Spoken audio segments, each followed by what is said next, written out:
Welcome, welcome, welcome. We are so excited. I'm so excited about tonight.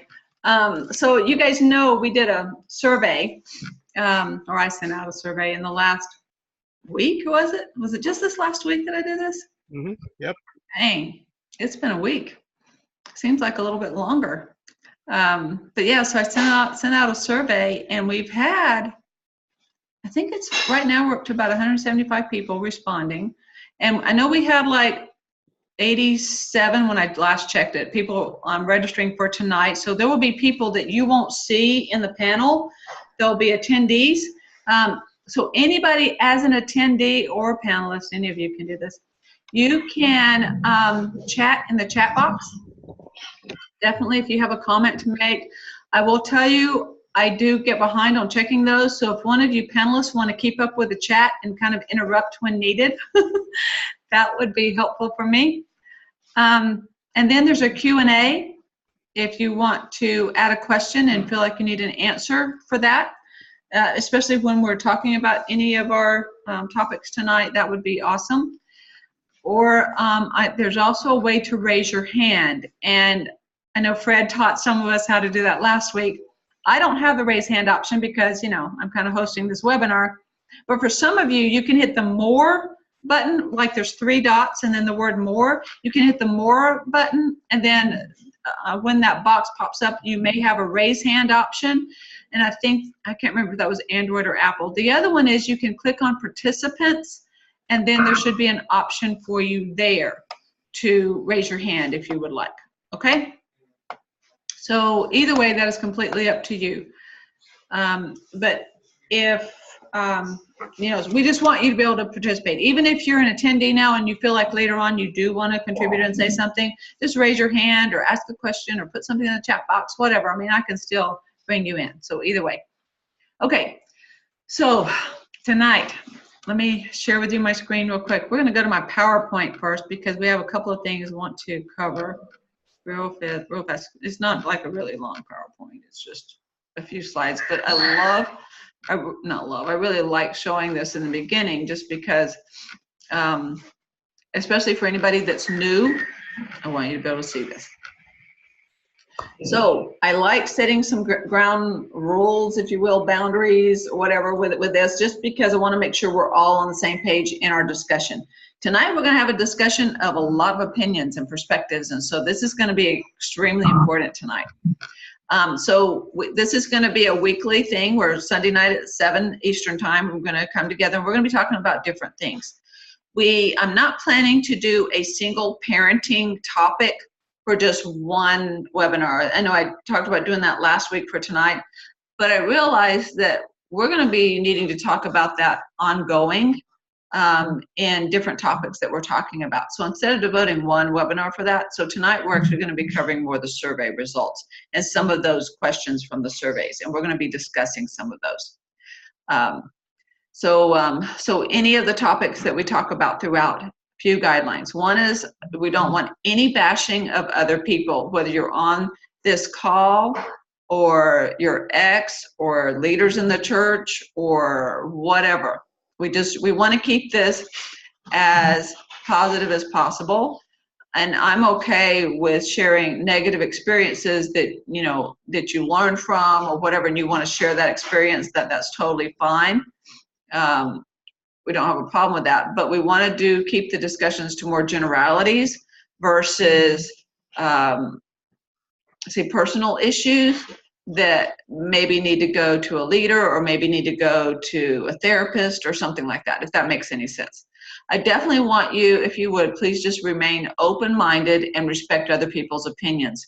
We are not all going to agree on everything. Even when, as I'm hosting this event, in this webinar, I'm one that I just felt inspired to do this, to bring us together. That's really my main purpose in doing this. And I had the means to do it and had the network to do it because I know a lot of people. And it was just one that I just feel like that we just have things that we need to talk about as single adults, because when we're at a dance or when we're, you know, at a single adult event, we don't necessarily get to talk about we don't get to just sit and chat as single adults about different things about being single in the church. And I think that we need to do that. I mean, there are chat groups online and Facebook and whatever, but it's not as personal. It's not as what do you call it, integrative or whatever. We don't really get to see each other, don't get to hear the inflection of her voice, don't get to hear tone of voice. You know what I mean? Like I feel like we could get so much more out of having a conversation. So many people are behind a screen, and we've kind of lost that, what's the word? We've kind of lost that ability, if you will, to have a conversation with somebody. And so that's really kind of what I want to do, is just kind of have like group conversations every week about different things and group discussions. And I will definitely be offering my opinions, because I am an opinionated person, but I do not, under any circumstances, feel that anybody else needs to agree with me. I just want to offer what I have learned in my years of being a single adult and a single parent in the church.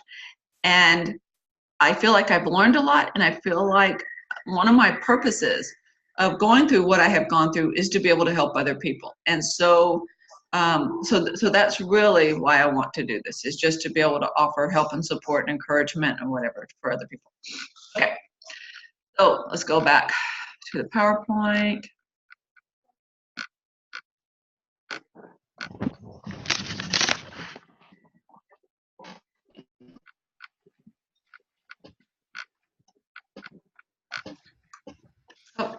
Back.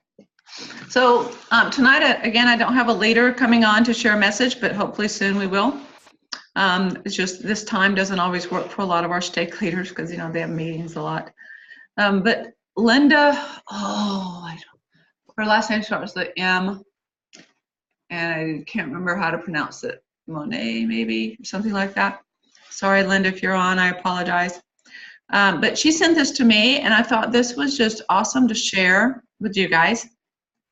This is from President Russell, the spelling is off, but Russell Nelson, in his address to the Greater Phoenix area on January 10th, which was last week, I think. He said, a commitment to put the Lord first and to keep his commandments brings a constancy to our lives that gives us direction and peace, whatever happens. He said, then it does not matter whether we are married or single, what we are or are not called to do, or even whether we die tomorrow. We just do our best and trust in the Lord and in his timing. I can honestly tell you, the advice to trust in the Lord and in his timing is probably the number one advice I give single adults. There are so many people that come to me so frustrated with whatever their situation is. And a lot of times it is just trusting in the Lord's timing and knowing that, he knows what he's doing. And for whatever reason, we go through what we go through to learn or to experience or to whatever the purpose may be. But ultimately, it is to become more like the Lord. And so when you think about that, about putting the Lord first, what does that mean to you? I want to open that up to our panel.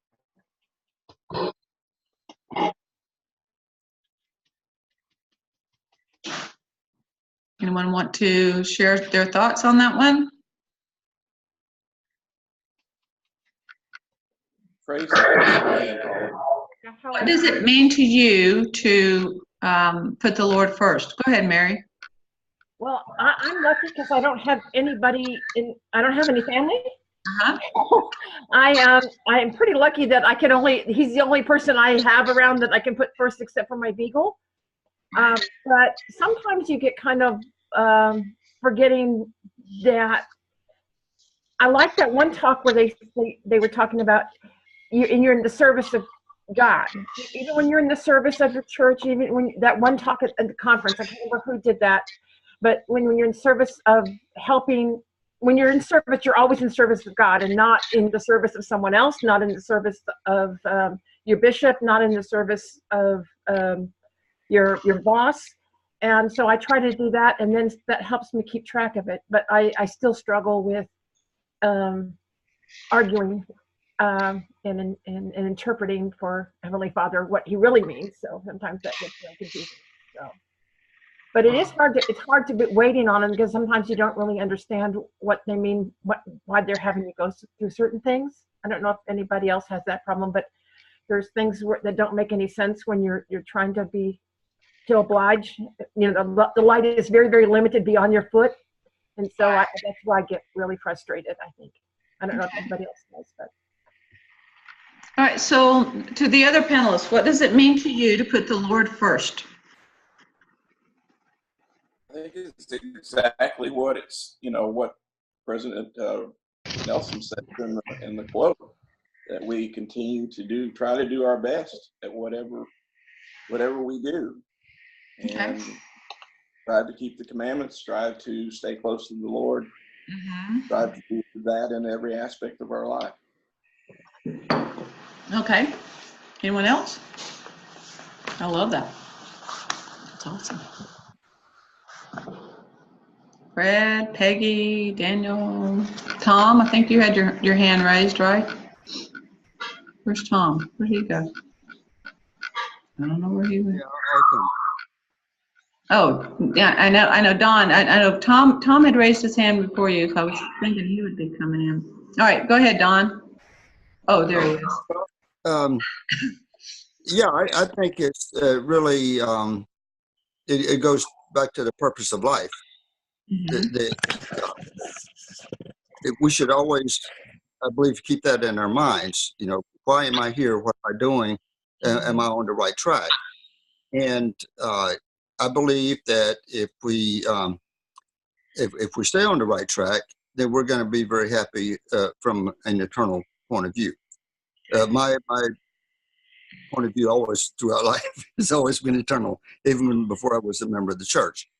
And so I think that if we use that as a guide, then we will become the kind of people that our Father in heaven wants us to become. Now, I think someone said something a minute ago, and I have a little different opinion about helping somebody. Well, I think what she was looking for was when you're in the service of your fellow man, you're only in the service of your God. Right. I think look at the life of Jesus. Everything we read about Jesus, he basically was doing two things. Right. He was teaching people, or he was helping people, doing service to people. And our goal is to be like him. We are to think like him, to do like him. There's an acronym that people used to use in the Christian community, WWJD. Does that ring a bell with you? Yes. Yeah. What would Jesus do? Yeah. Well, some time ago, I got some of these letters, and I put them on the back of my car. And then I looked at those letters and said, no, that's not right. It should be DWJWD. Hey, what's that? What Jesus did. What is that? Nobody has any guesses? Do what Jesus did. Right. Do what Jesus would do. Don't just know what Jesus would do. Like all these evangelicals say, all you have to do is believe. Well, I believe Jesus said the devils believe. That's not enough. Yeah. All right. Well, great. Well, thank you so much. That's awesome. I appreciate that. All right, Tom, I think you had a comment. Tom, are you back with us? Yeah, there you go. Let me unmute you. All right, there you go. Can you hear me? I can hear you now. Okay. I put it in a nutshell. Huh? I can only see your forehead. There you go. Now I see. I put it in a nutshell, not to offend anybody, but just don't be selfish. Just get out there and support others, and you'll find a life instead of sitting home feeling lonely and depressed and everything. Right. Okay. Anyone else want to offer up what you would do to put the Lord first? Now I'll sum up with a few thoughts. How about if I just sum up with a few thoughts, since we're already at about 7:20. my viewpoint's a little more simplistic, probably. Putting the Lord first means putting the Lord first always. Putting the Lord first in my day. The first thing I'm going to do is pray and read my scriptures. The first thing I'm going to do, or study my scriptures, the first thing I'm going to do when I have a choice to make or a decision to make is I'm going to go to the Lord. When I have a challenge that I'm facing, I'm going to go to the Lord with that challenge. And I want to make sure that no matter what I'm doing in my life, that there's a priority there that puts the Lord first. You know, you guys have heard the relationship triangle. I don't know if you've heard of the relationship triangle, but if you have not, I'm going to share it with you just briefly. The relationship triangle is a man and a woman with the Lord. And when a man and a woman have the Lord in their life, then they tend to have a better, healthier relationship. And again, it's when they're both individually putting the Lord first, and then they come together and then also put the Lord in their relationship. Not always does that happen, and not always is that, you know, ideal, but it does happen. The primary answers, Brian, are awesome. Scripture, service, prayer, temple attendance, that kind of thing. Yep, scripture study. Okay, so I'm going to teach you something that our mission president here in Atlanta, North Atlanta Mission, taught us that I think everybody needs to do. And that's what he said. So I'm just going to pass that on to you guys. Have any of you ever heard of the concept of yellow pad prayer? And if he's visited your ward, you may have already heard this. Yellow pad prayer, have you heard it? Roger's heard it. He's in my stake, so that doesn't shock me. Okay, all right. So yellow pad prayer, and I have two different sizes. I've got a little one, I've got a big one. They're empty, I'm not showing you my notes. But a yellow pad prayer is basically when you go to prayer with the Lord with a yellow pad and a pen or a pencil. Might be better to use a pen because whatever he's going to tell you needs to be written down and not erased. But he said a lot of people had this concept of going to the Lord with prayer, in prayer, and feeling like you better keep your eyes closed. He said sometimes you don't have to. You can leave them open. I can't remember which apostle he said did this, or maybe it was a prophet. I don't remember. It's been a few months now since I heard his talk. Roger, do you remember who he gave as an example? No. Okay. Anyway, so anyway, he gave an example of someone who prays with a yellow pad, like they're sitting, kneeling, whatever, by their bed, yellow pad and pen. They start praying, and any thought that comes to their mind that they feel like, you know, came from the Lord, they're going to be writing it down. And it could be even a thought of, hey, I need to take care of this today. It could be a thought of an answer to a prayer that you had 2 months ago, and you're going to receive that answer then. They said, take the time to pray to the Lord and then write down what he tells you. And don't leave until you've written down what he tells you, which is kind of awesome. So my youngest son, Chris, is the best example of this. I'm not as great at this, but I'm working on it. I'm always a work in progress, but I'm working on it. But he is awesome at this, so much so that he would fill up pages with his prayer.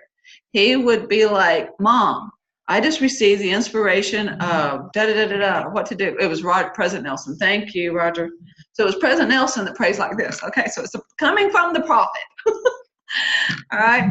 So that's something I just thought I would share with you guys, just to pass on to you, to challenge you to do a yellow pad prayer and try that. And I know somebody asked, does it have to be a yellow pad? He said yes. And I'm like, I don't know if he was joking, but I went out and bought yellow pads because that's what he said. So anyway, just so you know, that's one way that you can put the Lord first. Dell here said the Lord set the example in Gethsemane when he begged for that bitter cup to be taken from him, but then said, nevertheless, not my will, but thine be done. That is putting the Lord, our Father, first. That is very true. All right, so that is cool. All right, so we are going to move on from there, and we're going to go now to our survey topics because, oh my goodness, this is going to be awesome. There are so many commonalities, there's so many differences, there's so many, I was kind of surprised by some of the answers and not so surprised by others. When I was reading through there with some of them, I guess, okay, I think this is like the #1 issue with whatever. And then after doing the graph of some of the comments, it was #2. But I think some of those might have been lumped in with others. I don't know. But anyway. All right. So, anyway, so we are going to go on to talk about some of these survey results. I'm going to share my screen again. So did all of you take the survey, by the way? Mhm. Yep. We are going, That doesn't ring a bell with me. okay. Did you have that after the first week? Yes. Yes. Yeah, well, I was with you the first week, and then I kind of forgot about it, I think, until yesterday, I guess. Okay, yeah, no problem. There's something that you mentioned last night when we were talking that I think you should share with the group. It was about the book that they've given us. Does that ring a bell? The book? No, that doesn't ring a bell. Paula came to the dinner and dance in Charlotte last night. Right. So And then what now?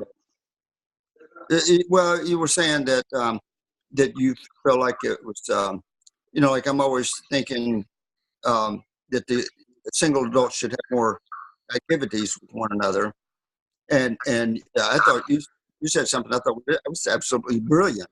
And you said, well, the book was "Come Follow Me." Is that, Yeah. okay?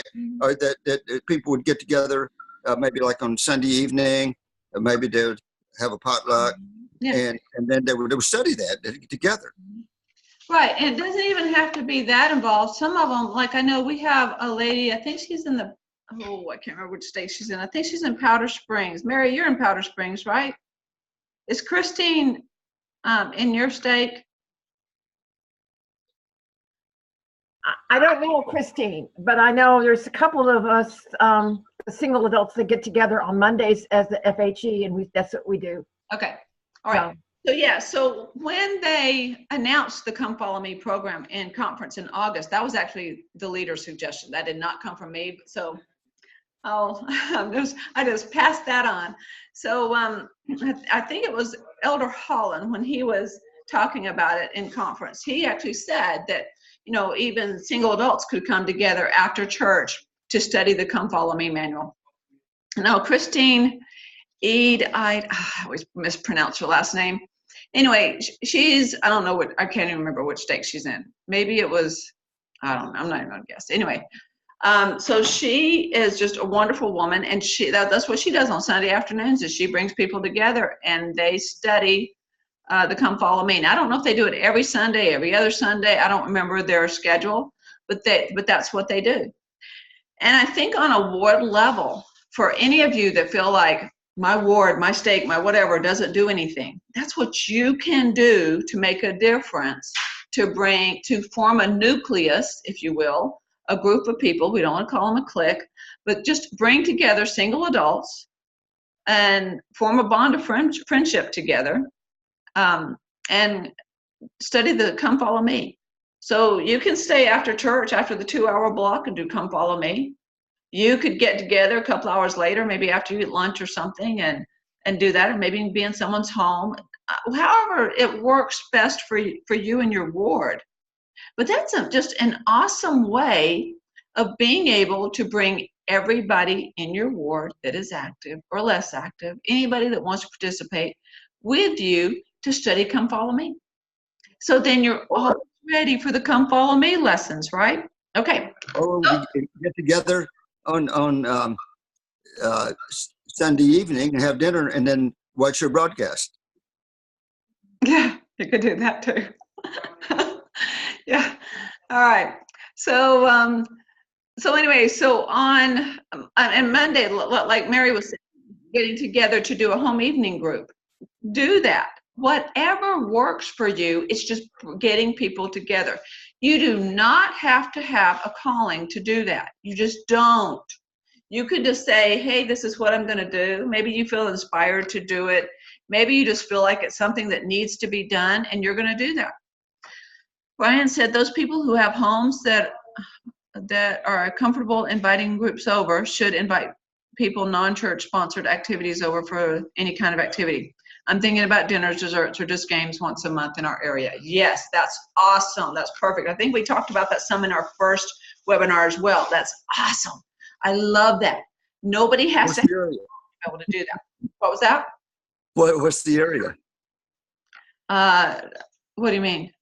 Any area can do that. Oh, in his Well, yeah, area. you said Greenville, somebody's South actually Carolina. gonna do that, Yeah. right? He's doing that in Greenville, South Carolina. Yeah. Okay, so that was in the chat. People from Greenville at the dance last night. Right. There were a lot of people from South Carolina came to that dance. Yep. And I was able to talk to a lot of people about the webinar, about the conference coming up, and about different things with single adults. So that's awesome. Okay, so anyway, so we want to make sure that we are making a difference instead of just sitting back waiting for somebody else to make the difference. Does that make sense? And I don't mean that to sound harsh. I don't want to put anybody on the spot. But there's a lot of people that would rather sit back and say, well, we just don't do anything. Nobody does anything in my ward. Nobody does anything in my state. But you, as one person, can make a difference. I mean, seriously, just to bring 3 to 5 people together, 2 people together, whatever, to do the Come Follow Me study manual. That's awesome. You'll be putting the Lord first, number one, and you'll be able to do that. Then not only that, you will have somebody else to go to the regional events with, to go to your stake events with, to go to whatever other events you go to with. Then you've got a group. And also, they come follow me get-togethers. We can blame it on Jeffrey R. Holland. Well, Brother Holland said this. We should do that. Right. Exactly. Yeah. Okay. All right. So I'm going to mute some of you right now. So that everybody, if you're not muted already, just mute yourself while I share these results with the survey, and then I'm going to open it up again in just a minute. Okay. So just hold on with me. I'm going to share my screen. Gotta make sure I'm sharing the right one. All right. So survey results. This was kind of anonymous, right? It was one where you didn't have to put your name in there. You didn't have to put, a whole lot of personal stuff or whatever. Well, it looks like we're up to 182 responses right now. Are we? Yeah, 182. And I love these pie charts. So we're going to be doing a few of those tonight. But I wanted to start with this one. Are you now married, widowed, divorced, separated, or never married? We actually had, now I put this out to most of the Facebook groups that I'm in, which is at least 50. And we also sent this out to some of the wards. Some of us shared it with our wards and that kind of thing. So we did have participation there. That's why you see this blue where some of them are married, okay? So I don't want you to think that we've got married people in single adult groups, because we don't. It's just some of our wards were participating in this because we wanted to see what their perspective of single adults was as well. Make sense? We did have a few that were separated. We did have, I think the lowest for taking the survey were widowed. And we had 28 of the people surveyed that said they were widowed. We had 36 saying they were never married, but the bulk of them were divorced, 103, okay? So let's talk about this for a minute, because there's some stigma and some preconceived notions, if you will, with some of this. So I'm going to stop my share for just a minute And if we need to come back to the graph, we can. But there are some people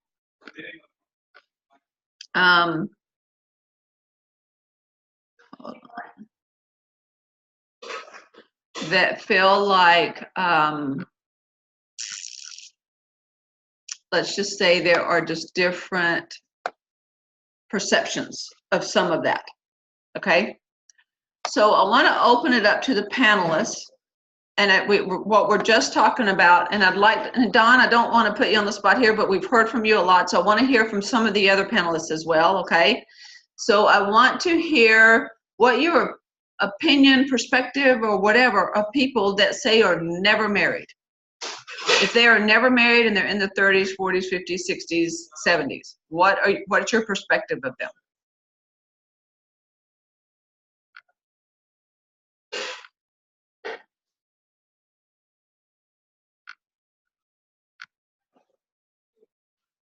I'm going to need you to unmute yourself and go ahead and share with us, if you would, please.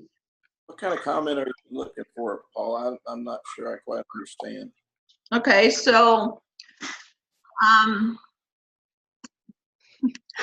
I've had an experience where people have said, I'm not going to date anybody that's never been married.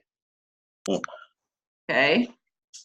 I've had an experience where I've heard people say, well, if they're in their 40s or 50s and never been married, something might be wrong with them. Well, I have friends that I have never been married, and they're wonderful people, male and female, and they have a really hard time in the church because they don't really feel like they fit in. I mean, as a single person and a widow, I have kind of a group of widows that we support ourselves each a little bit better because we kind of understand where we're coming from. But I think that they are trying to be patient. They're trying to wait for the Lord's time, but they're very, very frustrated and they really do want to have a family, just like everybody. And so I don't know how to help them except to just try to support them. But I don't find them unmarriable. I don't know where that came from some people's minds. I don't understand how that, but I have heard that before from other people, but not that many. So that's unusual. Yeah. All right, Laura, you had your hand up. Well, I will say I'm one of those that when I look at someone who's not been married, especially at my age, right? I'll be 56 this year, is my perception is how will they deal with children? You know, if I have 4 children, you know, what is their perspective on raising children or interacting? So I think they're, and I could be wrong, I could be very wrong, but I would think that the whole mindset would totally be different or totally be foreign. From a responsibility standpoint, or maybe the big thing would be responsibility standpoint. Okay. All right. Paula? You have a comment? Paula? Yes. I can only speak from, I have a relative who is, I think she's 40, never been married. She has moved from one place to another, taken various kinds of jobs. At one time, she was even not engaged, but close to being engaged to a man who was widowed, and he had 3 or 4 children. And she just basically got cold feet and backed away from the situation. She's an introverted person. She's a very pleasant person. She's a very good person, but she is very introverted and finds it hard to put herself in social situations. Okay. All right. And then did anyone else? That looks like we got Don. You raised your hand. Yeah, I think that people are different. His cousin or whoever he was talking about she's one way. I mean, everybody's not introverted. I think that some people, as someone mentioned, or maybe they're waiting to connect with the right person, and that doesn't necessarily happen every day.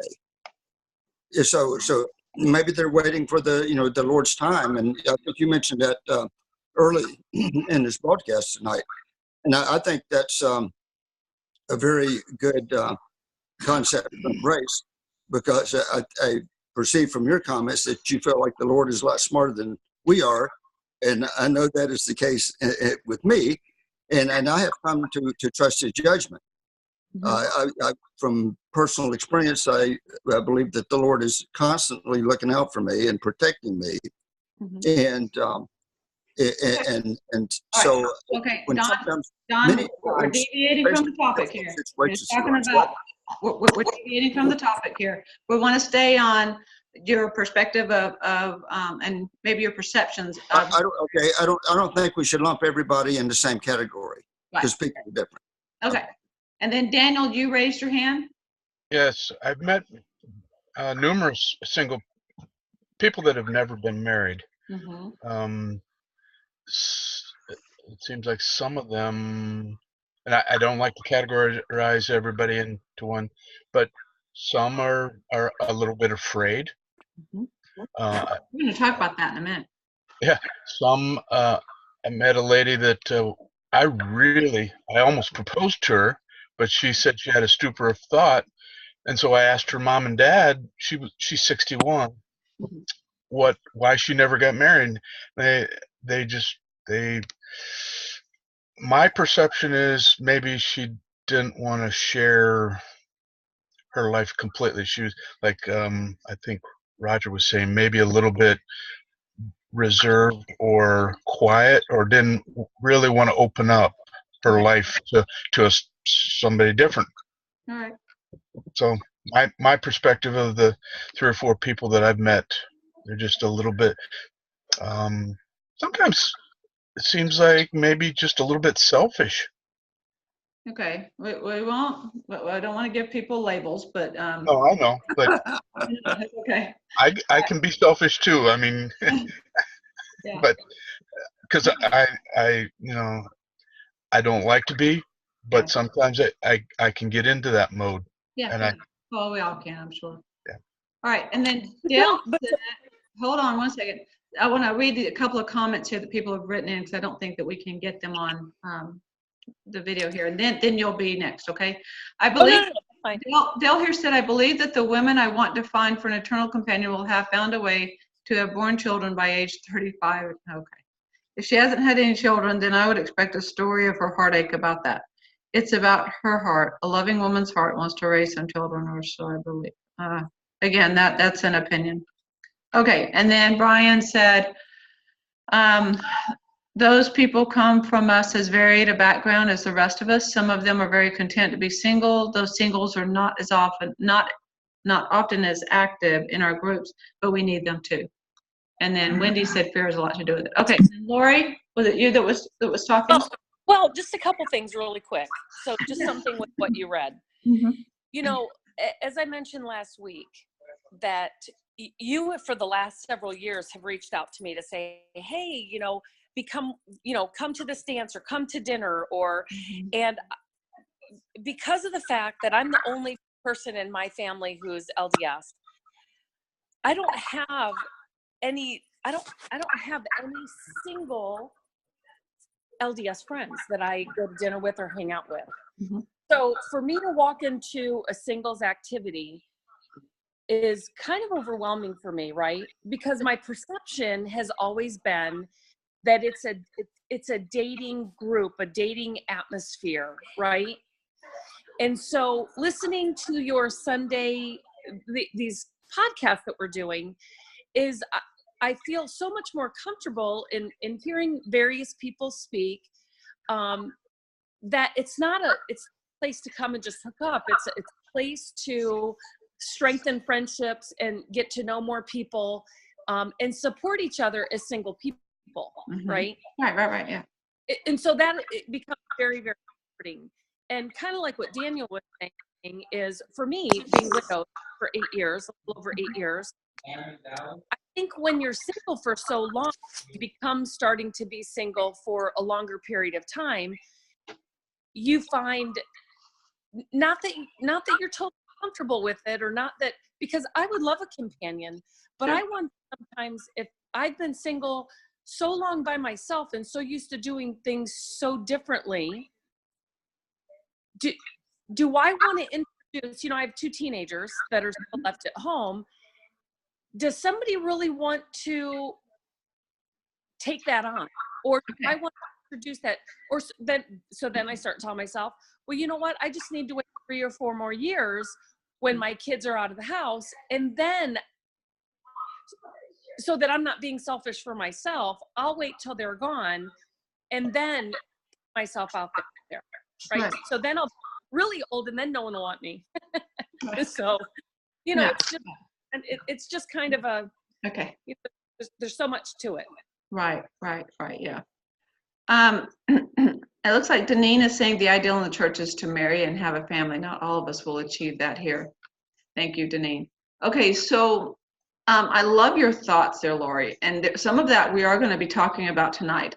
But when it comes to, let's go back just a little bit to Never Married. Do you guys know who Kristen Oakes is? Paula, that's what I was getting ready to say. Oh, good. And you were talking about earlier about putting the Lord first. Right. Even though she wanted to be married, Mm-hmm. and she, she. Whoa, hold on. Before we go on, Peggy, does everybody know who Kristen Oakes is? Okay, Peggy, first tell them who Kristen Oakes is.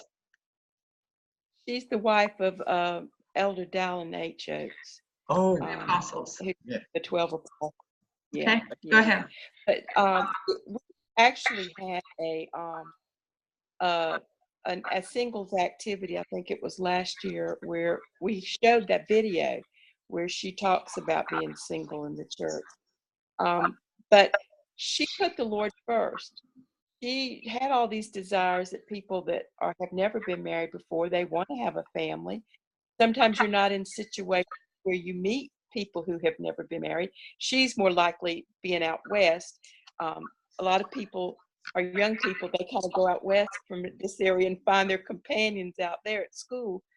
But she put the Lord first. And even though she had this desire to want to be married, she just continued on to do what the Lord wanted.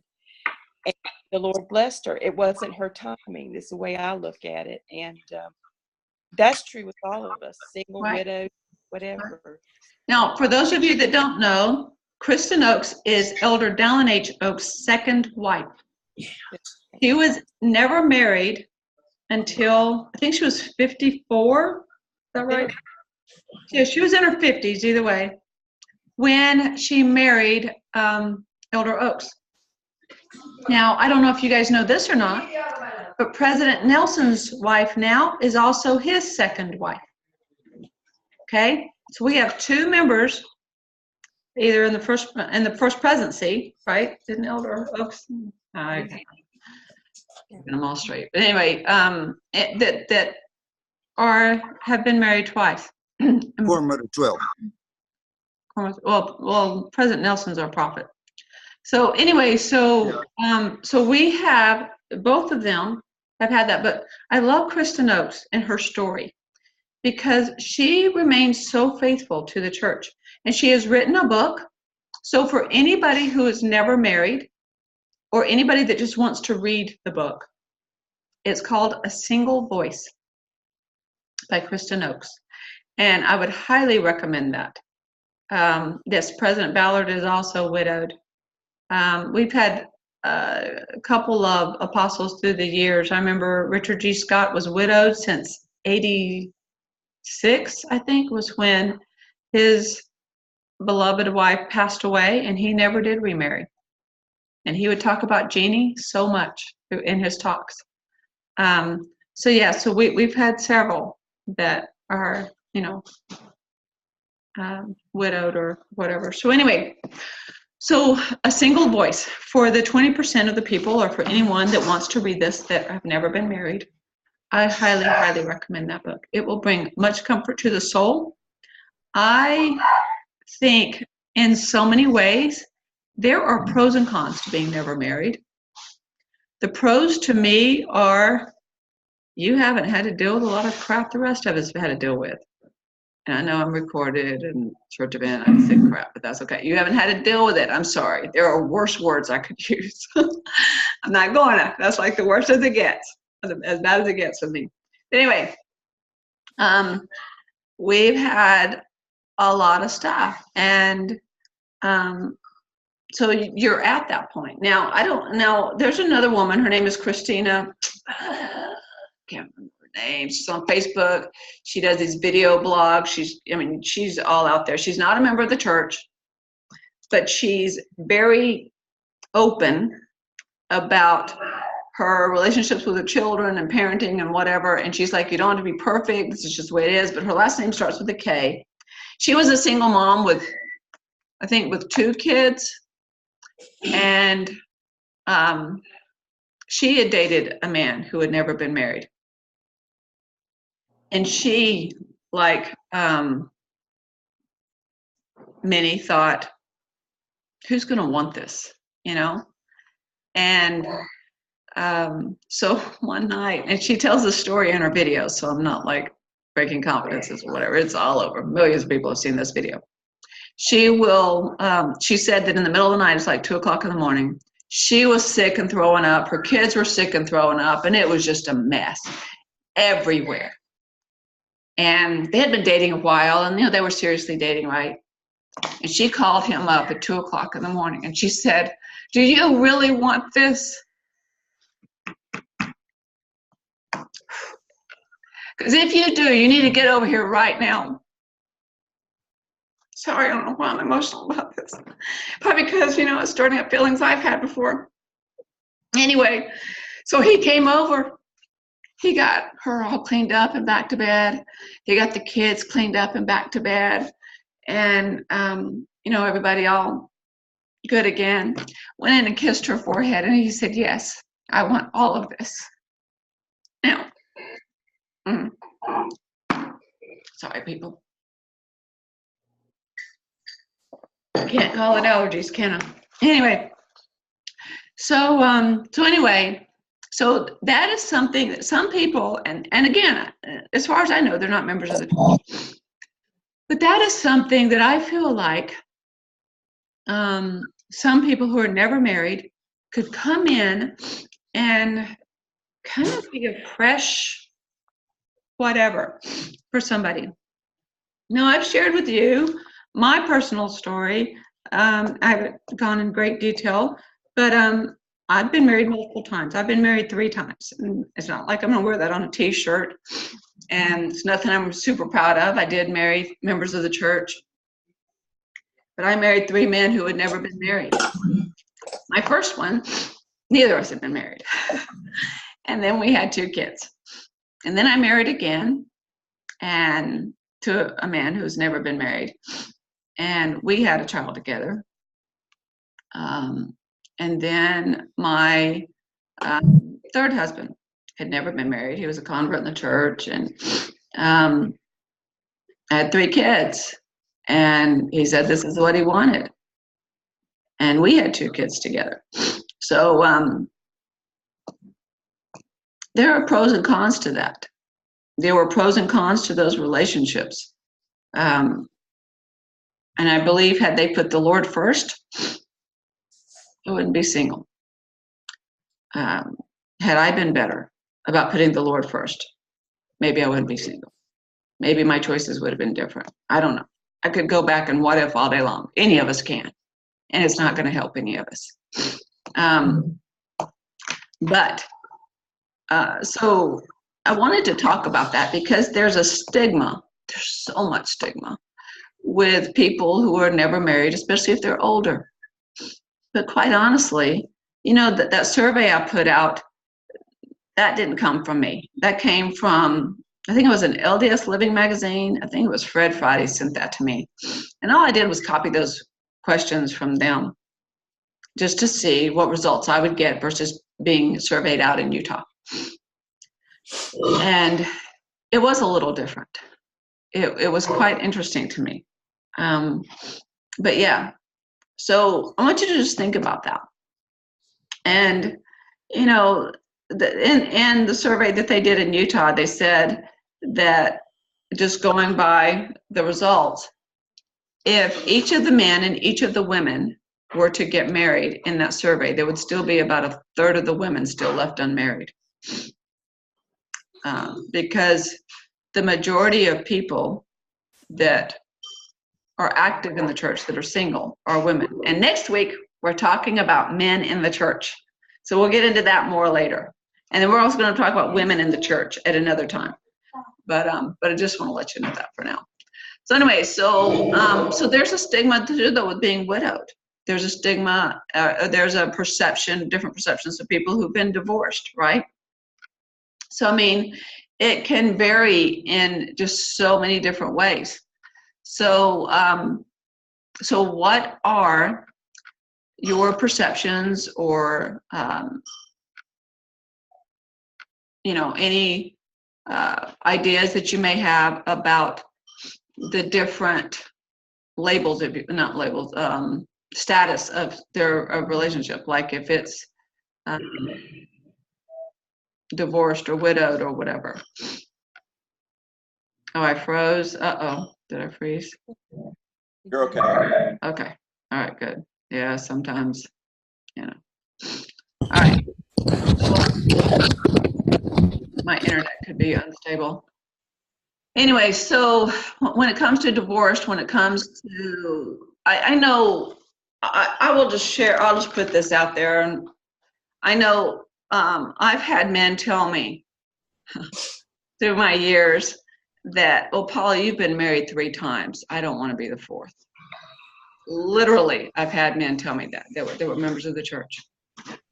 And Paula? in my mind, I'm like, how dare you? Paula. You know, yeah, not a clue. Yeah. Fred? I was married to a beautiful woman when I was 40 years old, my second wife. Uh-huh. She passed away. Mm-hmm. I was her 4th husband. Mm-hmm. And she told me about it kind of early on, and because she was worried about that. And I don't know, I loved her, and I never thought about it. Never. Yeah. So that's that guy's problem. Well, no, I mean, like, for real, like, you know how everybody has their list, right? They have like this is what I want. We talked about the 5 things, I think it was last week, that you need to agree on, right? But there are other things that people say. They're like, oh, well, she's been married 3 times. Maybe there's something wrong with her, right? Or if he's been married, there must be something wrong with whatever. And then I know I've had conversations with people with widows. And they're like, well, wait a minute. Maybe that they've already been sealed to somebody. So what about the sealing? Well, I don't know if you guys know, but men and women can be sealed to multiple people. So as far as I'm concerned, that's not an issue. That's a non-issue. What? If they're dead, only one at a time. If you're right. Right. Thank you, Peggy, for clarifying. I was thinking with us. Sorry. Yeah. I've sealed many people in my work, and they've had 3 or 4 husbands, and they're all sealed together. So just as long as someone in your family knows to seal them all together when you're done, or someone in the church will do it. Right. So you still get it works out on the other side. It's not going to be that silly. Exactly, right. I cannot imagine what it's going to be on the other side. I cannot imagine how you guys could handle polygamy. I just can't imagine that. I had a situation where I was asked to be somebody's favorite who had another favorite. And I thought, no, can't do that. I'm a 1-person man. Mm-hmm. And I don't know how, I just can't imagine how that's going to work out. But I know it will. I'm sure it will. Yeah. I love the Lord, and I know that He'll figure it out. Yeah, I think you're one I've had this conversation with before. We won't have the human feelings and the human tendencies, so it'll be fine. I'm totally accepting of being somebody else's, whatever number wife. But another thing, we're thinking with mortal, we're thinking with what experiences here. We have forgotten the premortal existence. Right. We just have to have faith that, and I do. I mean, I'm widowed. I'll be widowed 14 years this summer. Right. And I didn't get sealed to my husband until after he passed, because because I had a dream. He came to me and he told me, I can't advance without you, Peggy. And I knew he was ready for his work. Yeah. So there is growth beyond the veil. I have a very strong testimony. Yep. And another thing too is I've learned when he was sick, he was very sick for quite a few years. Right. I could feel the Lord guiding us through this thing. And from, if you look back, the Lord is involved in your life, no matter what bad times you've had or what, the Lord's there. The Lord is there.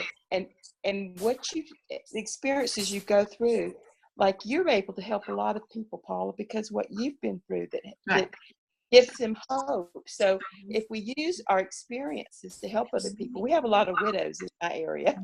Yeah. Matter of fact, we just had a couple last month that got married, 2 widows.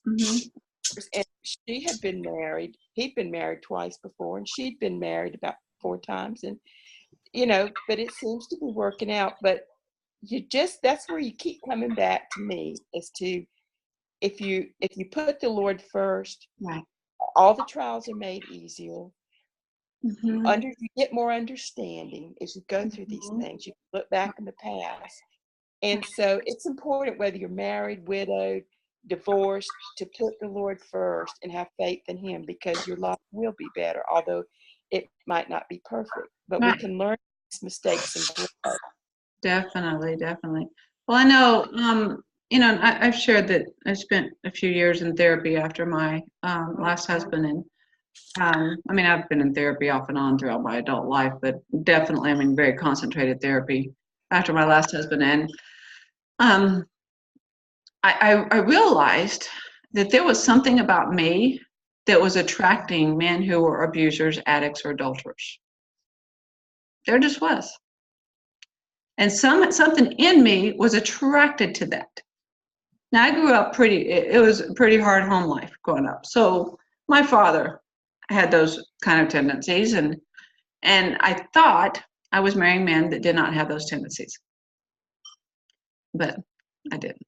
So anyway, so when I went through therapy, I was able to learn what it was about me, and I was also able to learn what the signs were beforehand, how they acted, what they would do, what the pattern is, that kind of thing. And I'm going to be sharing that at a later time, because there's patterns that we all, on men and women, need to avoid. And if you want to avoid that type of marriage, and I think most of us would, then there are just things to look for, signs in that. And it was really quite eye-opening to me. Now, I am nothing like the woman I was before, not even close, because I've gone through so much personal development and devoted so much time to personal development that it's night and day difference now. Now I tend to repel men like that. Those are the men that will say to somebody else, I can't stand being around her. And now I know why. Okay? Because they have no control over me. They have none. So, it's just a little different. And not in a bad, I got a chip on my shoulder kind of way. And, those of you that know me know that's not who I am. I've been able to work on a lot of different things and being able to accept so much more than what I had before. So it's kind of awesome being able to go through this, and that's part of why I like opening this up and just sharing and talking about this. So we have over 20 people tonight. We had some of the people already left. I think they were had to leave, but we've got quite a few people registered for this webinar. Like I think earlier today it was like 87. So it's kind of cool being able to have the people coming on and being able to reach out to so many people.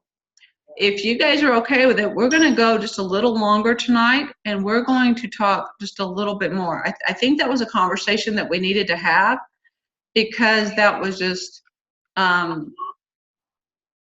you know, that's on people's mind. And whatever your opinion is, I know that while I had teenagers, I personally did not want to necessarily date a man who had never been married again, because I had experienced that and I knew how tough that was, especially with all that I'd gone through. And I just felt like, you know, I needed somebody that knew the day in and day out in the marriage, and, you know, didn't have the same expectations of a never married person. Not to say that it wouldn't have worked, and not to say that I was like die hard on that, but that was just more my general feeling at the time, to have 5 teenagers and, you know, anyway. So, all right. So the age ranges of people that participated in this, we did have a few that were 18 to 29. We had a few that were over 70. We had 36 in their 60s. We had about 34 people in their 30s. We had about 44 people in their 40s and about 53 in their 50s. Okay. And this varied a lot. I had a lot of people, and even one woman saying, my age is not in your category. And I'm like, why wouldn't your age not be in my category of when you got married the first time? But she was 15 when she got married. And I'm like, okay, yeah. So next time I've got to add a less than 18. I don't know if I'll do this again, or do the same survey again, but I'll do something different. And then again, how many times you've been married? The majority of people have been married once. Some people have been married, you know, a good amount of people have been married twice. Some people have been married 3 times. Some people 4, and I think we had one that may have been married 5 or more. Okay. So you see that you know, that's quite a drastic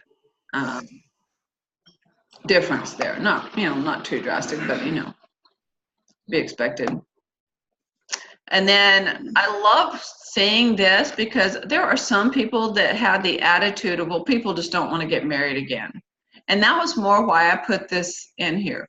The majority of people do want to get married again. Some don't, but very few. Most do. And then if you were single, would you say that you've intentionally postponed marriage? Again, most have not intentionally postponed marriage. Some have. And maybe they just needed time to heal, like we talked about last week. I don't want to get into this a whole lot, just because this was just out there just to see, you know, how people felt about it. It was on the other survey, so I added it. How many people thought that most women got married in the church by the time they were 25? Most people said no. I don't think that that's the Latter-day Saint culture. I thought that was interesting, because I always thought a lot of women were married by the time they were 35, but, you know. All right, now we have this in a graph form, and then we'll come back to some topics too. Brian said, I'm glad that those 13% don't intend to remarry, still engage with our group. I think there are probably a lot of them who we didn't get their answers because they don't participate in the single adult program because they think it's all about dating. Right. Yeah. I was still shocked to read the comments about the purpose of the single adult program. I think that was down here. And still so many think that it's today. Anyway, that's okay. That's okay. We'll get to that. That will probably be another week conversation. But Fred has helped me here to put together a graph on the next 2 topics. So I'm going to share my screen again so we can share the graph.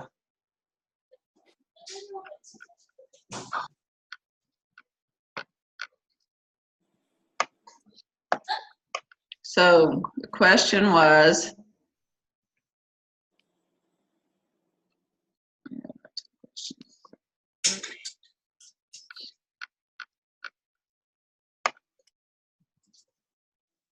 if you've never been married, what do you perceive to be the biggest challenge for Latter-day Saint singles that keep them from marriage? Okay. Can you guys see this pie chart? Yeah. Okay.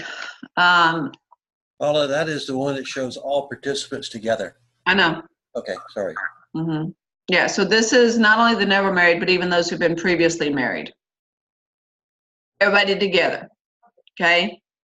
What are the challenges that you feel like you face in getting married again?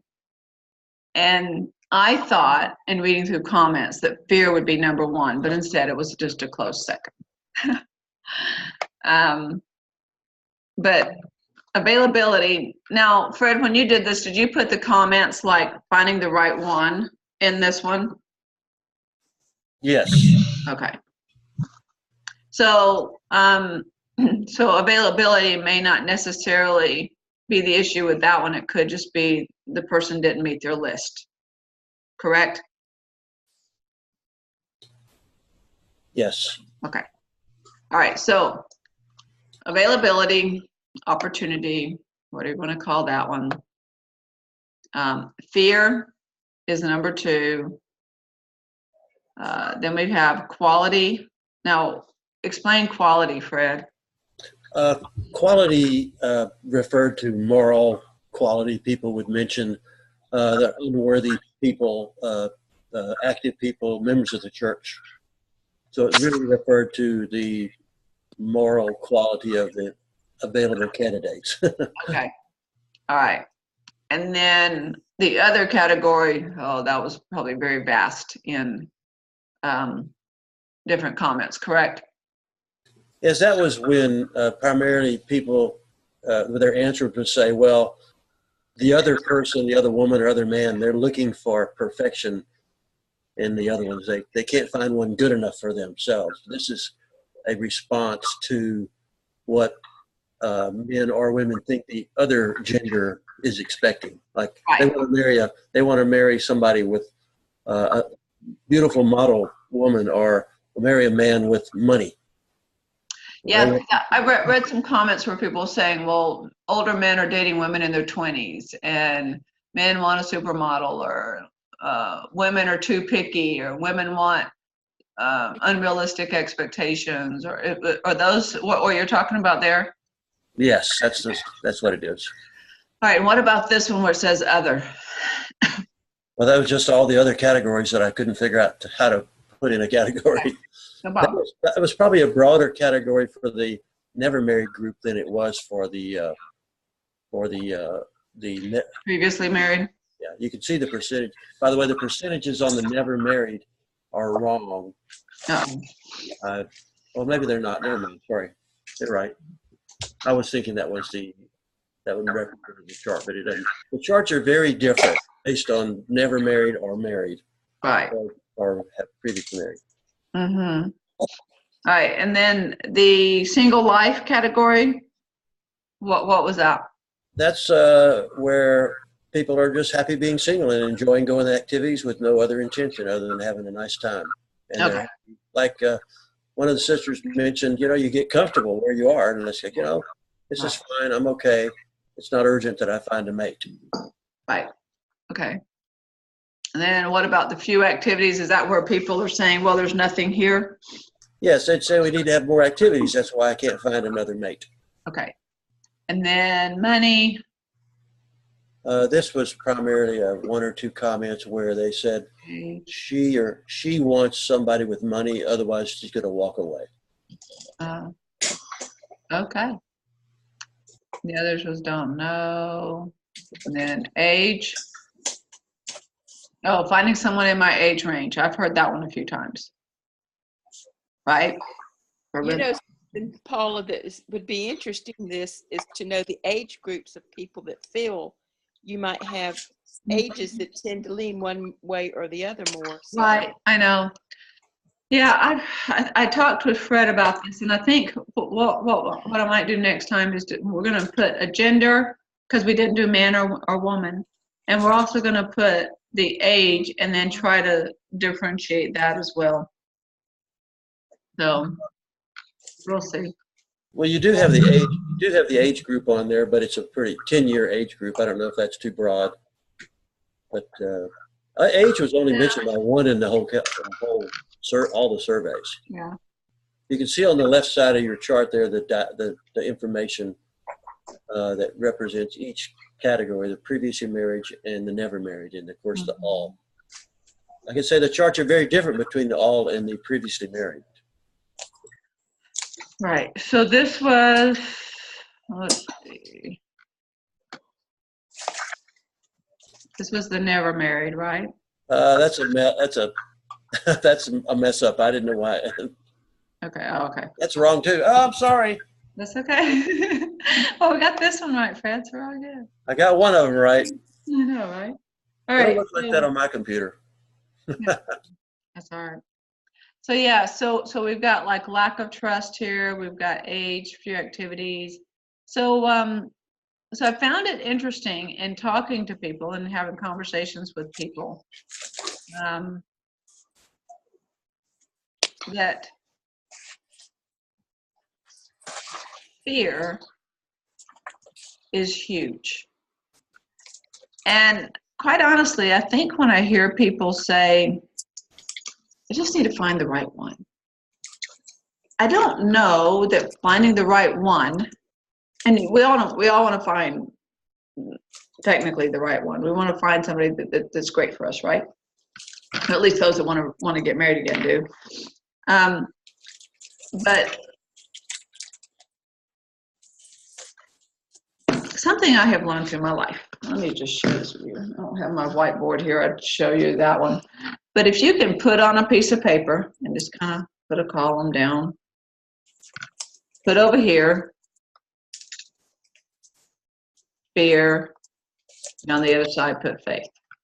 And then list what you're afraid of and what you have faith in. And I'm going to tell you that if you try for a second to feel both faith and fear at the same time, you can't do it. You have to choose one or the other, not both. So you can't be afraid to get married and have faith that you're going to get married again. You can't. It's either one or the other. So you can live in fear and you can go, well, I'm just too afraid of that. Because, you know, this messed up, right? This happened in my last relationship or my last marriage. I don't want that to happen again. I've heard that a lot. I know I've had people tell me, you know, I could easily feel that way. I could easily feel that way. Not going to. Because I've even had people ask, I've had a lot of people just point blank ask me a lot of things through the years. I remember somebody asking me a while back, Paula, you've been married 3 times to men that were not good men. Why would you try to get married again? Why would you try? And my answer every time is, there are more good men in the world than there are men that aren't so good. And I had to figure out what it was about me that chose them. And I have. And I'm good. But, so, hold on. Okay. So, so my reason, though, is that those men, the men I meet now, or the good men now, are not them. Why would I blame, project on, whatever wording you want to use, another man, what somebody else did? Why would I do that? Now, if I hadn't have gotten therapy, if I hadn't have dealt with what happened subconsciously, I could have easily have done that. Could have easily have done that. Did not want to do that to somebody else. I would not want to do that to another man. So I have learned how to live and love and just be happy, and work through what I had to work through. And it didn't happen in a short amount of time, but it happened. And knowing that there are so many good men, there are so many good women that did not do to you what somebody else did. And it's up to you to have trust in the Lord that He's going to guide you to that good person that's not going to do that. And then it's up to you to continue to trust in the Lord, because if you start doubting and start projecting that onto somebody, you're going to mess up that relationship, and you can't do that. You just can't. And there are too many people that do. Today in sacrament meeting, there was a song that was sung. It was, "I know that my Redeemer lives." In the second verse of "I know that my Redeemer lives," oh, I can't minimize this. Hold on, let me look it up real quick. I want to read this to you guys. It was so cool to me. I knew that I would be talking about faith and fear tonight. And so I want to just kind of read, if you don't mind, the second verse of "I know that my Redeemer lives."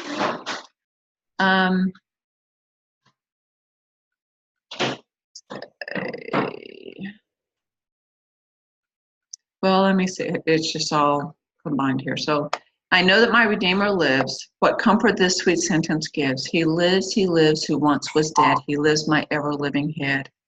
He lives to bless me with his love. He lives to plead for me above. He lives my hungry soul to feed. He lives to bless in time of need. He lives to grant me rich supply. He lives to guide me with his eye. He lives to comfort me when faint. He lives to hear my soul's complaint.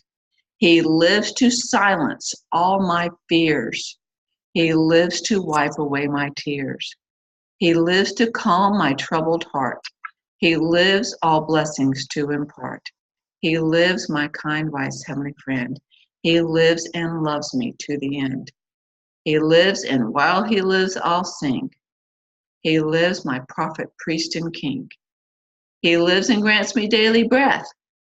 He lives, and I shall conquer death." You can keep going on in that song. But I loved that one phrase, "He lives to silence all my fears, and he lives to wipe away my tears," just reached out to me today. That touched my heart. And I just knew, I just thought, okay, well, we're gonna share this, because too many people in the single adult world are walking around afraid of a relationship.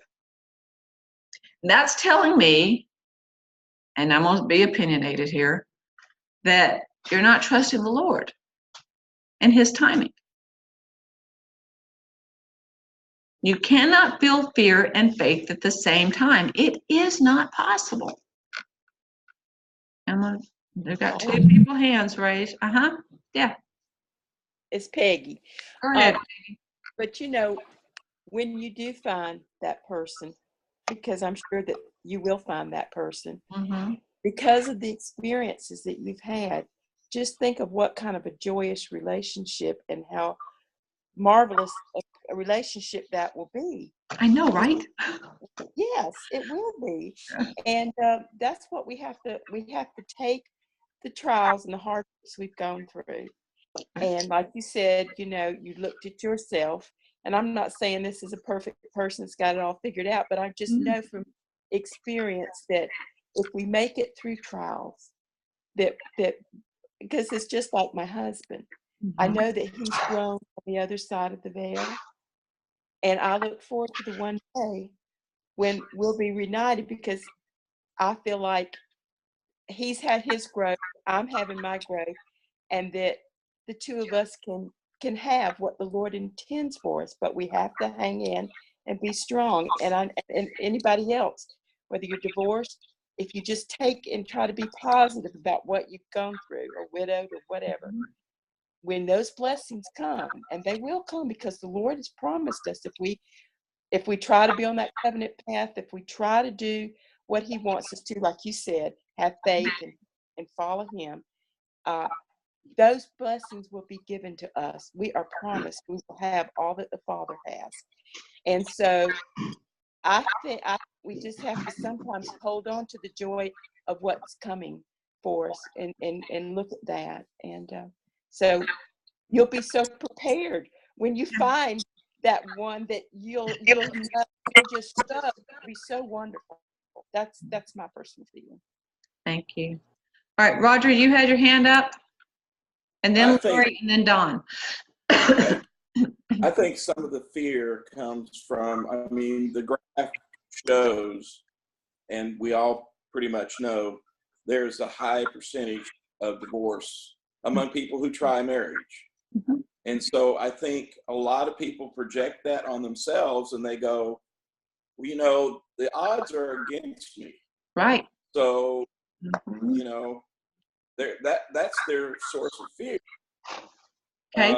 I think we have to take it on a individual basis, but that's certainly probably where some people fear is. It's like, look at all these people who tried it and they failed.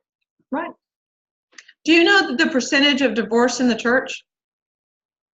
Over 50%. Of temple marriages. The percentage of temple marriages divorced in the church. Over 50%. No, it is not. That is actually a myth. Okay. It is only 25 to 30% Usually about 1 or 2%. in the church. What was that? It used to be like 1 or 2%. Right. It used to be. But right now it's like 25 to 30%. Now that means that still 70 to 75% of the people are still married. So again, we can look at it from whatever angle we want to look at it at, right? Sadly, I added to that 30 to 35%, but not going to again. Anyway, so yeah, I mean, yeah, but again, if you're going to let your life, your relationships be ruled with fear, then you know you could also go about it with the attitude of why try? You know, seriously. I've had other people ask me, well, Paula, why do you want to get married again? I mean, you've been married 3 times. Why not just, you know, live your life out single, right? Well, thank you, Mary. Fear is a liar. That is so true. Why would you want to get married again? And every time I answer them, it's the Lord's way. It's the Lord's way. I want to follow the Lord. He's first in my life. And it's the Lord's way. Why would I not want to be married? Right? So anyway, so I mean, you can go about it in so many different ways. All right, so Laura, you had a comment? Sorry. Well, going based off of something that Peggy said kind of triggered that we also need as single adults, right? We need to prepare ourselves, right? Are we prepared for another relationship? Love it. You know, in the interim of waiting for, I've heard all things, and I've used all these same excuses for myself, right? Well, if the Lord really wants me to have somebody, he'll place someone in front of me. Or come to my door on the white horse and carriage, right? If not, if someone on the side of the veil, on the other side of the veil, I will be, right? That it'll all be taken care of. The bottom line is this: as single adults, I think that we need to prepare ourselves, and we kind of have to have our house in order for a relationship, because it's not just a matter of getting into a relationship and start dating someone. Are we prepared? Are we prepared to be in a serious relationship? Because let's face it, what I would think, like for example, I was on the LDS singles, right, a couple of years. Mm-hmm. It's amazing to me how many men that I met that said that they really didn't want a relationship. Well, my first thought was, why are you on LDS singles then? Right? Because I would think that if you're on LDS singles, or if you're in a situation where you're starting to date, you are looking for a spouse, right? Right. Of course, I'm wrong. Maybe you guys all have different views on that. So anyway, so what Peggy said was, in preparing, right? We need to prepare ourselves. True. And how are we doing that? Right. Well, and the last couple of weeks, we've talked about a couple of different stages, right? We've talked about the stages of grief when we are getting over a loss, whether it be divorce or the death of a spouse, or even those who've never been married. Sometimes they mourn the loss of what they haven't had, right? And then last week, we talked about the stages of a healthy relationship. And the number one was making sure that you were through the stages of mourning the loss of the divorce or the death of your spouse or whatever, right? Right. So I'm with you. And there are so many people that think I've heard people say, well, I've only been divorced for 3 months, but my marriage was over years ago, so it's okay. And I'm like, because the finality of that really doesn't start until it's really over, and then you're really on your own instead of just staying together or trying to make it work or whatever, even though it was a bad marriage. So that is something to think about is for Paula, me. I went out on a date. I met someone for breakfast Uh-huh. who shared with me, I was somewhat shocked, shared with me that his wife had passed away 6 weeks previously and he was looking for a wife. Oh, So he basically let me know he was interviewing me for the job. okay. And I was like, alrighty then. Alrighty then. Yeah, I know for me, I have just learned through the years, and again, through experience, that it's better to wait to seriously date until you've been single at least a year. I know Brian said, still shouldn't judge the guy for wanting to fill that void probably before he had time to heal. Yeah, right. I mean, everybody's doing it their own way, trying to survive and whatever. Back to hold on, I haven't forgotten you. What was that? I was saying, I was just listening if I heard that correctly. No, just hold on. Lori, what were you saying? Well, what I was going to say is what I wanted to respond to Brian. I was not judging him. I was a little shocked. Yeah, right, yeah. No, I would have been too. It's all good. I understand. All right, so do you remember this column that I made before? I've kind of scribbled out the faith and the fear thing. There are a lot of people that, in that whole availability, looking for the right one kind of thing. I want you to just kind of make a list and make it detailed. This is going to be a challenge I'm going to give you for the week. But make it kind of detailed because you do want to kind of know what you're looking for. Remember those 5 things of religion, money, parenting, recreation, and intimacy. And break that down a little bit. Like certain things about religion to me are important. Certain things about money to me are important. Certain things about whatever are important, right? And so you want to make sure that you've got what you're looking for. And then on the other side, you put me. What qualities do you have? And you cannot expect something on the left side that you don't already have. Now, I'm not saying it wouldn't work because, it could. You could have somebody that knows the scriptures more than you do or whatever, which is fine. I'm just saying that, there are just certain things like if you want somebody with strong testimony in the church, then you need to also be able to have a strong testimony in the church. If you want somebody that is attending the temple, you need to be attending the temple. That makes sense? Okay. I hope that makes sense. All right, Don, what did you have to say? Oh, it was a question I had earlier. Okay, right? what was that? Okay, I do remember the question. All right, Go ahead. so my phone battery died earlier, and I had to go get an auxiliary battery. No problem. So I might have missed. You might have mentioned this. What I was curious. What is the purpose or the objective of the questionnaire?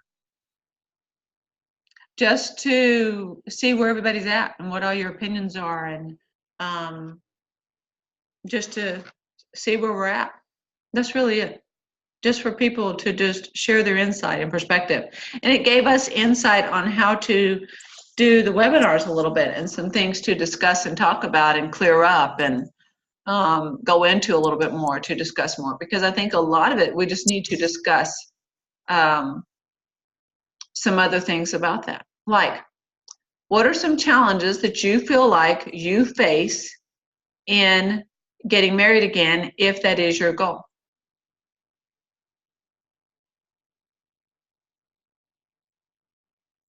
Thank you, Brian. Brian said still, what he said it helps us all to understand what we feel and why we feel the way we do as single adults. Yep. That's very true. Okay. Say one thing, Paul. Sure, go right ahead. President Nelson he said to stay on the covenant path. Right. He didn't say just the marrieds, stay on he said for all of us to stay on the covenant path. And I know you have a lot of temple trips for singles, but if you focus on going to the temple, you're going to get a lot of inspiration. Faith to me is confidence. You Right. can get confidence but that's just some of my opinions. Yep. It's very true. I'm just going to throw this out there just as a tidbit of information or a little bit of trivia here. Does anybody know what CTR stands for grown-ups? For grown-ups. Mary knows. It's not an admonition for women to say to choose the rich. Okay. No, that's not what I was thinking. What were you saying, Peggy? I said I was in primary too many years. That means choose the right to me. Okay. All right. I had a bishop tell me that when we become adults, so it becomes something different. Anybody else? The righteous. Oh, I think somebody said it. What was that? Choose the righteous. No. Current temple recommend. Thank you, Roger. It was current temple recommend. So I know for me, something that's important is someone that has a current temple recommend, but also uses it. Something that I heard years ago, and it just touched my heart, and I've remembered this ever since. He said, somebody that has a temple recommend and does not use it is no better off than somebody who can't have one. So to me, it's important to go to the temple regularly, whatever regularly means to you. But it's important to go to the temple. And some of us, when you have kids at home or whatever, it's hard to go like weekly. When you're an empty nester, it's a little easier, but it's completely up to you how often you go. There's no stipulation on that one. Just go. See, Dell says, I've heard that 1 member in 5 has some handicap. I'm guessing that ratio increases in our older age group. So that's one challenge of finding love in marriage. Okay. Could be. The one realm only married people enter. Can you name it? I don't know what that means. See, years ago Dell is saying, years ago I had a nurse friend tell me how she's had a most miserable marriage for the first 10 years and 3 children. She had reached the point where she was about to divorce her husband. Then she read God's instructions to wives and asked herself if she had ever tried obeying them. She had to admit she had not. So she decided to grit her teeth and obey those commandments for a week and then divorce him.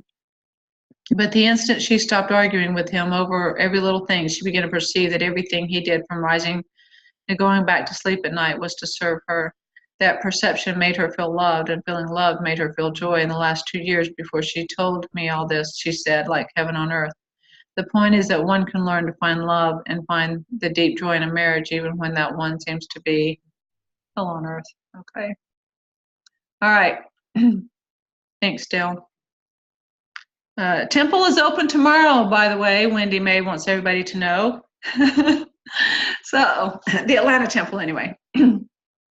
Thanks to the Roswell Stake, I think they're providing the people, the workers there for that one. So, they will be open in Atlanta tomorrow. Tom said, my challenge is overcoming all the feelings that I'm too old, that women don't want to date. Oh, wait, what happened? Don't want to date someone my age. And then Fred said, I'm with you, Brian. You can just hide and avoid others until you heal. It is the interacting with others that helps you in the healing. Correct. That is why the single adult program is so vital, because you can be in that healing stages and have a group to go to help you through it. Thanks, Mary. So yeah, so Tom, we're going to talk about the age thing, I think, at another time, because that is something that I think a lot of people face. And at this, we're all at different stages of life and of the age range and whatever, and different things just mean that different people have different priorities and mean different things to everybody. So it just depends on the person, and that's more preferences versus something that I can talk about and say, hey, this is what you need to do. You know what I mean? Like everybody just has a preference on what they date or who they date or whatever, the age difference or whatever, if that makes any sense. But I do know there's a lot of people that are older that come to our single adult events, which is kind of awesome. So, there's people that are younger too, which I think is really cool. So, so right now though, let's talk about challenges. What are some of your challenges in remarrying?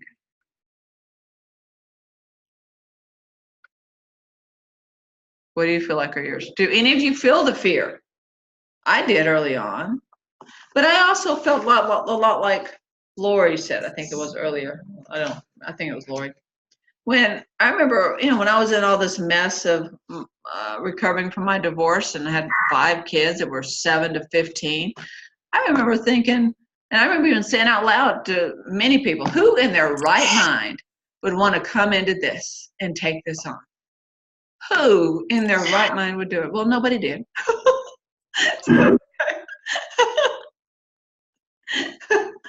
I'm still 10 years later, but I'm in a better spot. I wouldn't have wanted to go into that, honestly. If I knew of another man going through the same thing, that would have been hard. Especially somebody healing from that and dealing with all the emotional stuff from it. And the kids were all, oh yeah. I don't know of too many that would have gone, oh yeah, sign me up. You know what I mean?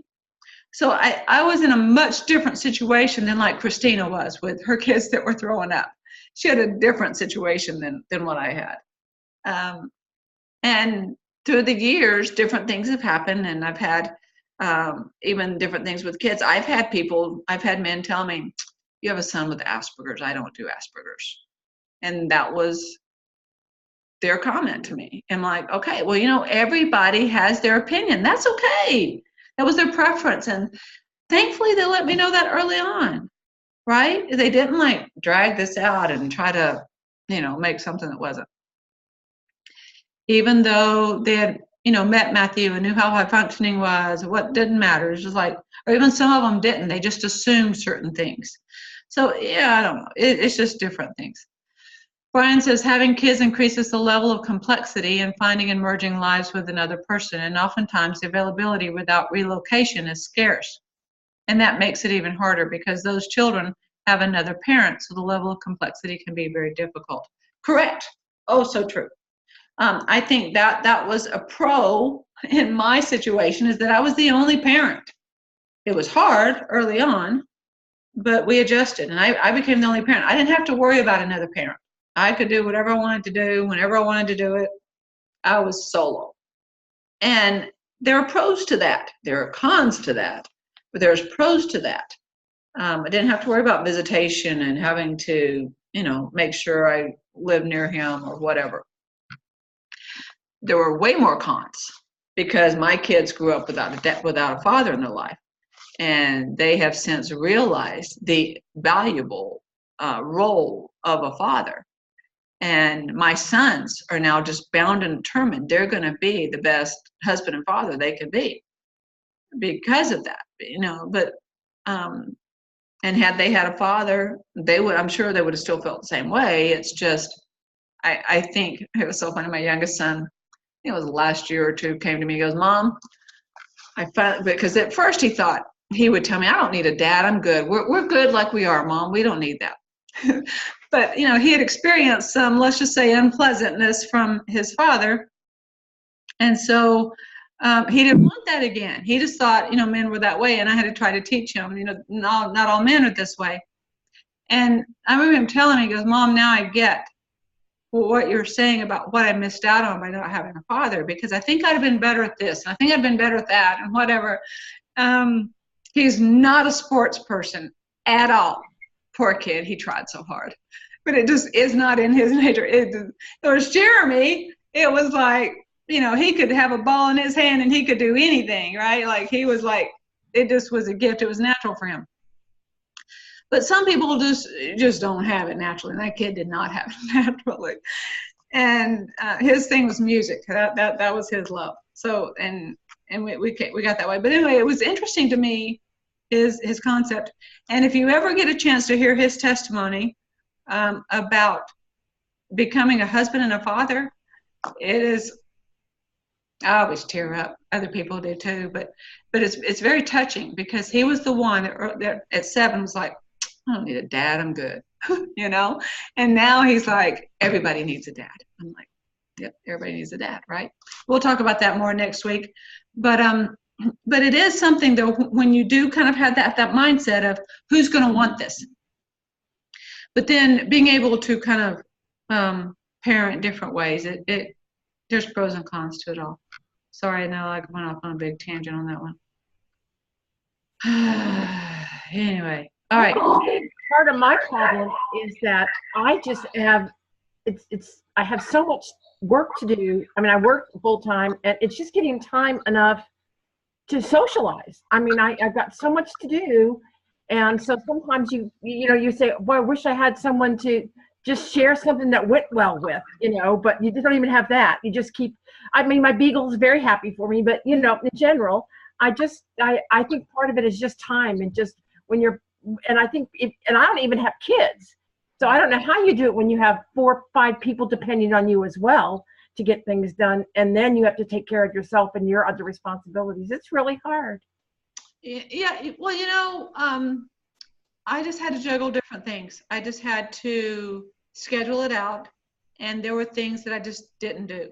For instance, when I moved to Georgia and started the second Saturday Temple dinner dance thing, this was back in fall of 2012. Every second Saturday, we went to the temple as single adults. And there were times when I was the only single adult in that session. There were times when there was 3 or 4 of us. And it's grown since then. But I made a point, and my kids knew that I was going to be going to the temple every second Saturday. So much so that if they had a youth thing going on or a scout trip or whatever, they knew to go ahead and make arrangements for rides with somebody else. Because they already knew, oh, that's the second Saturday. Mom's not going to be available. So, hey, brother so-and-so, can you give me a ride to this? My mom's not going to be. They'll be like, how do you know? It's the second Saturday. My mom's going to the temple, right? Like, they just knew. They just knew. Now, there was so much opposition to me getting there. It's crazy.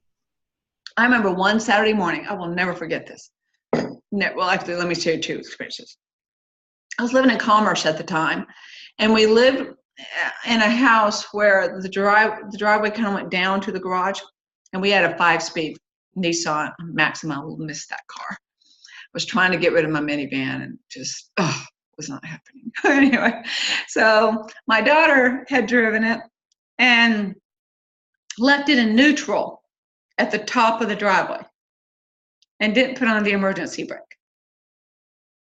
So she had gone to do an errand that morning and came back and had parked it there because she knows going to be leaving later, right? So she's like, here, I'll just go and leave at the top of the driveway for you, Mom. You can just back out, right? So sweet.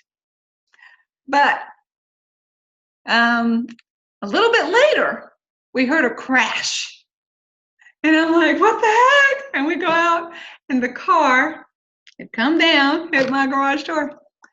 Second Saturday morning.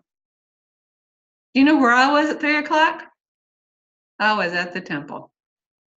Because thankfully, the only damage done to my car was a little bit on the fender that got bent in. And then the garage door was just kind of bent in a little bit, so they had to come back out and pop it back out. So no major damage, but I still made it to the temple. Because I was like, oh no, Satan, you are not winning today. Another second Saturday, I was just in a mood that morning that I think it was like 2013, 14, something like that. Probably 14. I was taking stuff to the car, loading it up, I'm bringing my tubs to all the different events and getting stuff ready. And my kids were helping me, and I was just like tired. I don't remember why I was tired, but I was just like, just not wanting to go. And just feeling overwhelmed, like I had so much going on, and I was just, I had too much to juggle and whatever. As I'm going out to my garage, and I've got a couple of steps that go from my kitchen to my garage as I'm loading my car in there.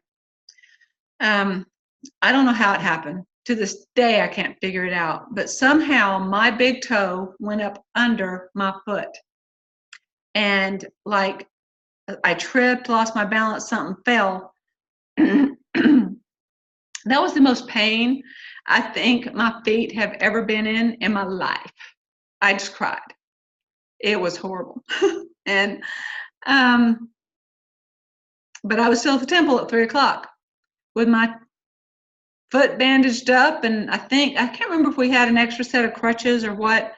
I don't even remember. I just remember I was pretty heavily bandaged up. I was in a lot of pain, but I was there. I was keeping my feet propped up for the night. I was like, but I'm there, right?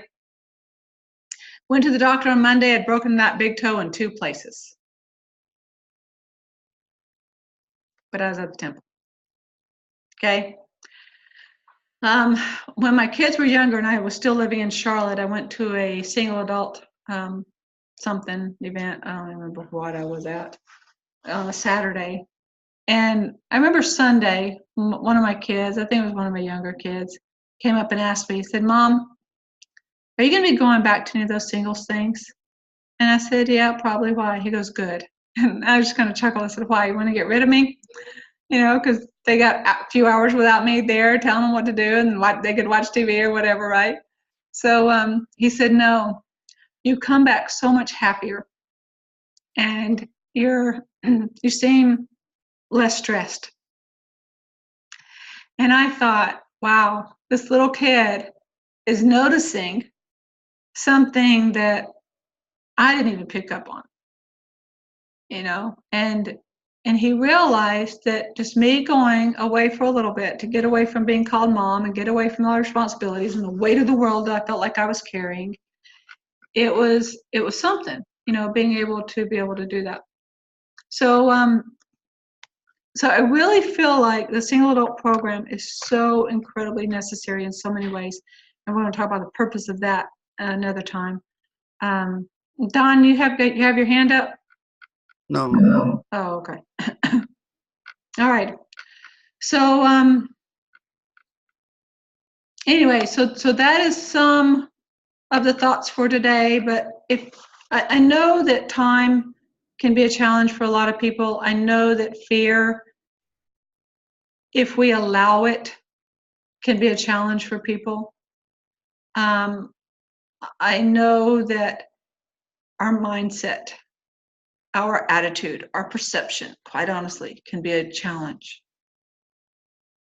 If we perceive, or if anybody says, like I used to think, who in their right mind is going to want this, right? Then nobody will. Nobody did. That was my mindset. Nobody in their right mind is going to come in and want this. I mean, right? Now, if I had been healed, if I had gone through the stages, if I had, you know, when I'd gotten to a healthier spot, then yeah, and then dating possibilities would have opened up more. Not to say I didn't date, it was just, I've never had a super serious relationship in all the years I've been single. I know I spent. I have a question. Yeah, go ahead. Okay. Do you want us to submit discussion questions? You can, yeah. If you want to email me discussion questions, that's awesome. I love it. Any type of suggestions you've got, because I love it. There have already been people during the week to send me questions, send me topics, send me quotes, send me a lot of different things to add. So yeah, if you want to, just email them to me. That's probably the best thing to do. So yeah, so oh, hold on. Okay, so somebody here is asking, could you or would you build a relationship with a man who has a touch of Asperger's or maybe even some other issue? Again, Dale, I think that would be a personal thing for people that, you know, that's more on an individual basis. That's not really a group discussion topic, but everybody has their own preferences, shall we say. The Charleston conference, well, this isn't what this is about, but the Charleston conference registration will be open when it's open. That's all I know right now. We're still waiting on Salt Lake to get approval from that, but there is a group on Facebook that will be announced with. All right, so for this week, hey, wait, first, does anybody else have anything else that they want to add? Because we're now 2 hours into this. Might end up being a 2-hour webinar, people. Anybody else have anything else you want to add? Comment, question? Okay. So my suggestion is go through and write down what you're afraid of. We don't want to be guided or led by our fears. We don't want to be held prisoner by our fears. There is a guided, if you're into anything alternative, there is a guided meditation type thing that you can do that I have done occasionally, and it really helps a lot. And basically, you just kind of close your eyes and you go to a happy place, wherever you feel the most happy, wherever you feel the most at ease and the most at peace. And then you invite the Savior in to be there with you. And while he's there, you bring up whatever fear, whatever feeling you might be feeling, and you can give it a color and a shape if you want to. If you need it to be formed into something, you can do that. And then put that in that color and shape, and then hand it to the Savior. Give it to him. And then watch him release it. You'll visualize all of this, right? Like it's not actually literally happening, but you'll visualize this and you watch him release it. And in its place, he's going to offer you a gift.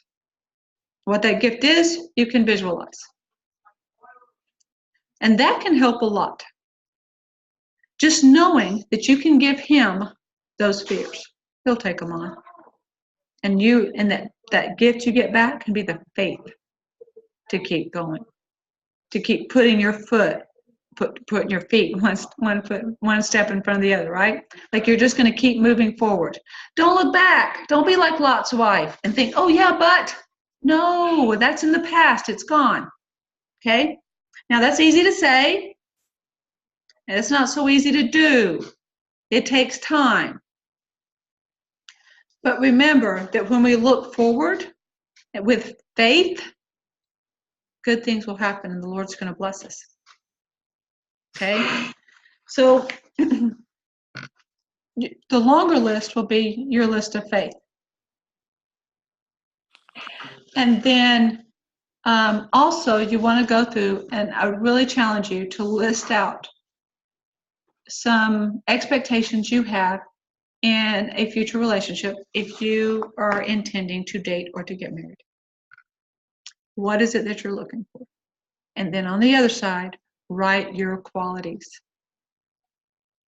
And if there are some things you need to work on, that's what you need to work on, because the real challenge is not finding the right one.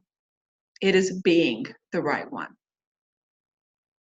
And when your focus is more on who you are becoming, your relationship with the Lord, finding the right one is no longer going to be a challenge. You just have to wait on his timing and have faith in that timing. Too many people want to rush it. Too many people think, oh, well, I want to do this, and I want to now. I can't tell you how many messages I get, or how many people talk to me and say, well, Paula, I just want to find somebody and get married now. But is that the Lord's timing? Is that the Lord's will for you? Or do you have more to work on? Do you have more to become? Brian says, sometimes our fears help us remember our mistakes and how not to make them again. Understand that. We definitely want to learn from those. So we learn that lesson and we move forward. But we don't keep those fears alive. We have to replace it with faith, or those fears will overtake us. Definitely. Well, I mean, I've learned a lot from my life. It's been kind of awesome. I've hated what I've had to go through, but never want to go through that again. I wouldn't want anybody to go through what I've been through. But I've learned from it, and it's been a very valuable lesson for me. So you can still learn from that and move forward with faith, not holding on to those fears. I'm not afraid of another relationship. I'm not afraid of another marriage. I'm not afraid that any other man is going to do what my ex-husband did. It's not going to happen. Okay. So, so there is value to that, and just being able to move forward with faith on that one. Let's see.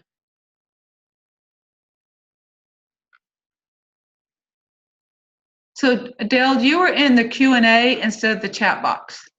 If you're wondering why not everybody can see your thing, because I can see you, but I can see what you're saying, but I don't know if everybody else can. But you're in the Q&A and not in the chat box. Okay, so, and he said, very few parents are perfect parents. Divorced parents are not able to be both fathers and mothers to their children. Fortunately, kids are pretty adaptable and resilient. Yes, every child deserves to be born into a family with a mother and father who love them and each other. That's from the Proclamation of Family. Yep. Yep, that's awesome. So yeah, so my challenge to you, and I mean, this is not something for you guys to share with everybody else, so this will be just a personal thing, but if you have a yellow pad, if you have a whiteboard, if you have a journal, whatever you want to do, but write things out. I have found that things that are written down are so much better than just thoughts, right? You need to be able to write them down. You need to be able to give it. There's even some people that do vision boards, right? Have you guys heard of vision boards? Like you actually get pictures and make a little collage of different things that you want and that you're looking for, or that you want to be, that you want to become, more for you than for somebody else, right? So, so I've done that. I have a vision board of my goals for the year or my goals for the whatever. Then that helps me to be able to keep that in my mind and keep that open. All right, so do fears not protect us from harm? No, faith does. Fear makes us more susceptible to what Satan. I mean, if you think about it, fear doesn't come from the Lord; it comes from Satan. He is the master at that one. And he knows our weaknesses. He knows what buttons to push. Faith comes from the Lord. Faith can keep us from harm. Now, again, you're getting the opinion of Paula on that one. Dale says, a wise man once told me that you have to take the bitter with the sweet. Okay. So yeah, okay. Okay, take the. Yeah, no problem. Go ahead. Make lemonade, Paula. What was that? You take lemons and make lemonade. You do, right? Make it really sweet. Kind of awesome. All right. So I'm going to go ahead and stop the recording for the night.